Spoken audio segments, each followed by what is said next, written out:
కోట్లాది మంది భక్తుల విశ్వాసాన్ని, నమ్మకాన్ని దెబ్బతీస్తూ చంద్రబాబు నాయుడు అనే వ్యక్తి ఏ రకంగా తాను పద్ధతి ప్రకారం అబద్ధాలాడాడో,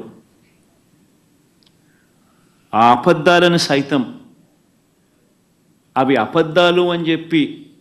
క్లియర్ కట్గా తెలిపే విషయంగా, తెలిసేట్టుగా సాక్షాత్తు టీటీడీ ఈఓ అంటే చంద్రబాబు నాయుడు గారు తాను ముఖ్యమంత్రి అయిన తర్వాత తానంతటి తానే నియమించుకున్న తన ఐఏఎస్ ఆఫీసర్, తన ఈఓ ఏ విధంగా చంద్రబాబు నాయుడు గారి మాటలకు విరుద్ధంగా,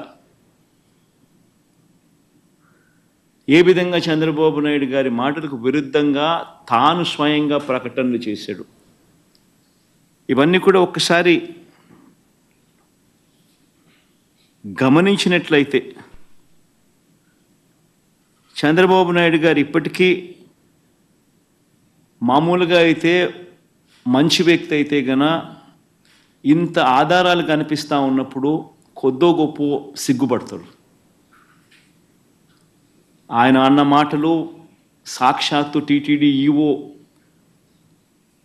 చంద్రబాబు నాయుడు గారి మాటలకు వ్యతిరేకంగా తానే స్వయంగా చెప్పిన మాటలు, ఇన్ని సాక్ష్యాధారాలు కనిపించినప్పుడు మామూలుగా ఎవరైనా కూడా దేవుడి విషయంలో తప్పులు జరుగుతూ ఉన్నప్పుడు, తప్పులు చేసినప్పుడు దేవుడు అంటే భయము, భక్తి కాస్తో కూస్తో ఎవరికైనా ఉన్న వ్యక్తి ఎవరైనా కూడా ఒకవేళ ఉంటే, ఆ భయము భక్తి ఎవరిలో అయినా కూడా ఉంటే పశ్చాత్తాపం అనేది ఎక్కడో చోట రావాలి. ప్రజలకు క్షమాపణ చెప్పే కార్యక్రమం అనేది ఎక్కడో ఒకసారి జరగాలి. కానీ చంద్రబాబు నాయుడు గారి మనిషి ఎలాంటి వాడు అని అంటే పశ్చాత్తాపము ఉండదు, దేవుడంటే భయము ఉండదు, దేవుడంటే భక్తి ఉండదు.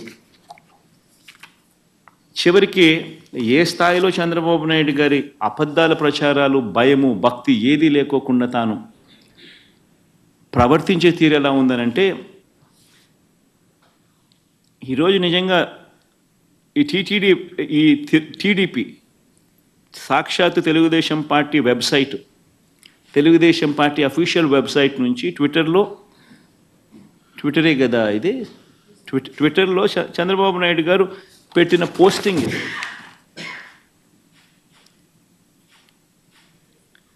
అంటే పశ్చాత్తాపం అనేది ఎక్కడైనా కానీ కనీసం దేవుడి విషయంలో తప్పు చేసినప్పుడు, తప్పు జరిగింది అని తెలిసినప్పుడు, ఇంత ఎబ్బెట్టుగా కనిపిస్తూ ఉన్నప్పుడు ఎక్కడో ఒకచోట దేవునికి క్షమాపణ చెప్పి దేవుడు అంటే భయము భక్తి ఉండాల్సింది పోయి ఈ రోజుకి కూడా తన అబద్ధాలు, తన దుర్బుద్ధి, తన దుష్ప్రచారము ఏ స్థాయిలో ఉంది అంటే ఈరోజు తాను పెట్టిన ట్విట్టర్లో తాను పెట్టిన తెలుగుదేశం పార్టీ అఫీషియల్గా పెట్టిన ట్విట్టర్ హ్యాండిల్లో నుంచి తీసిన కాపీ ఇది.